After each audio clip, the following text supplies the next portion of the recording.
Chapter 9 The Whole World on Fire. She spoke to him, and he understood her. What the girl said was, "Ulysses, come here, Ulysses."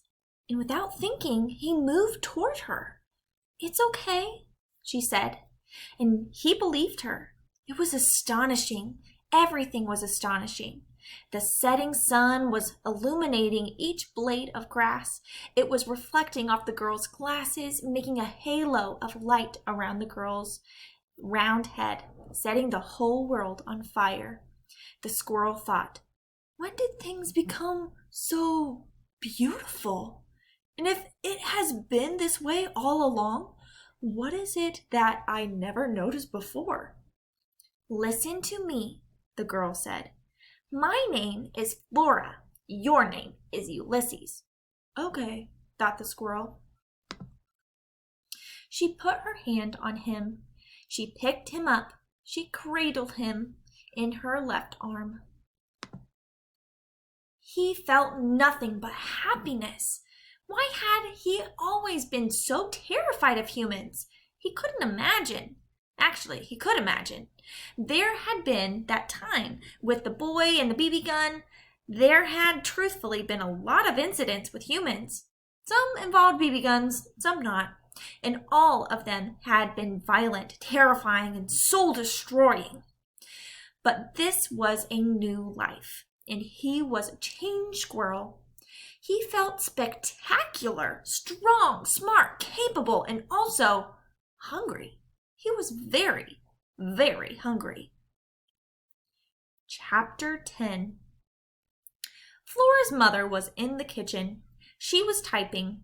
She wrote on an old typewriter, and when she pounded the keys, the kitchen table shook, and the plates on the shelves rattled, and the silverware in the drawers cried out in metallic kind of an alarm. Flora had decided that this was part of the reason her parents had divorced. Not the noise of writing, but the writing itself. Specifically, the writing of romance.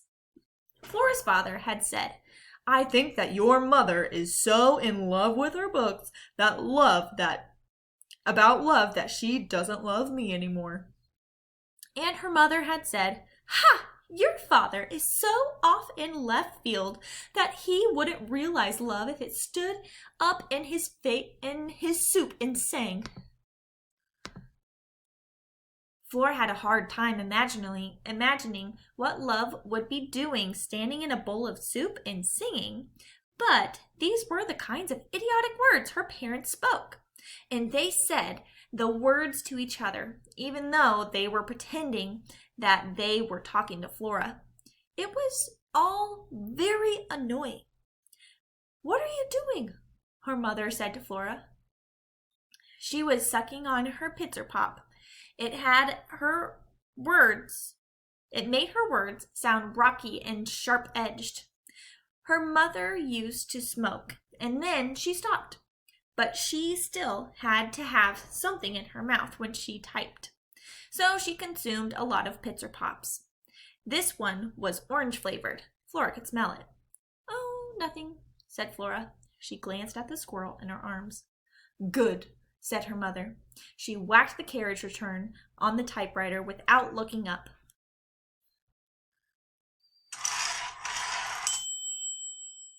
She kept typing. Are you still standing there? Her mother said. She typed some more words and hit the carriage return again.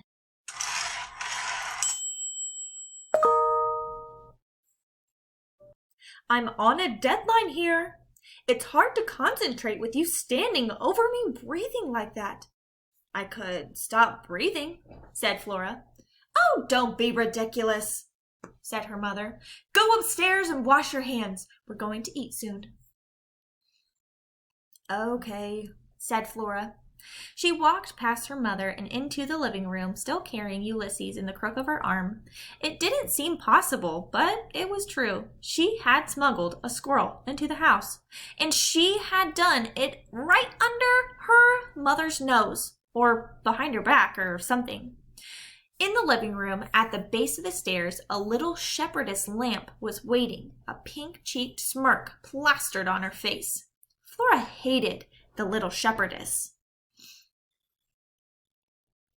Her mother had bought the lamp with her first royalty check from her first book, On Feathered Wings of Joy, which was the stupidest title for a book that Flora had ever heard in her life. Her mother had sent away to London for the lamp. When it arrived, she unpacked it and plugged it in, and then she clapped her hands and said, "Oh, she's so beautiful! Isn't she beautiful? I love her with all my heart." Flora's mother never called Flora beautiful.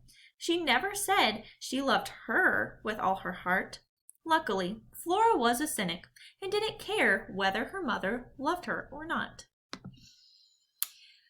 "I think that I will call her Mary Ann," her mother had said. "Mary Ann," said Flora. "You're going to name a lamp?" "Mary Ann, shepherdess to the lost," said her mother. Who's lost exactly?" said Flora. But her mother hadn't bothered to answer that question. "This," Flora said to the squirrel, "is the little shepherdess. Her name is Mary Ann. Unfortunately, she lives here too." The squirrel considered Mary Ann. Flora narrowed her eyes and stared at the lamp. She knew that it was ridiculous, but sometimes she felt as if Mary Ann knew something that she didn't know, that the little shepherdess was keeping some dark and terrible secret. "You stupid lamp," said Flora. "Mind your own business. Mind your sheep." Actually, there was just one sheep, a tiny lamb curled up at Mary Ann's pink slippered feet. Flora always wanted to say to the little shepherdess, "If you're such a great shepherdess, where are the rest of your sheep, huh?" "She can just ignore her," said Flora to Ulysses. "We can just ignore her," said Flora to Ulysses.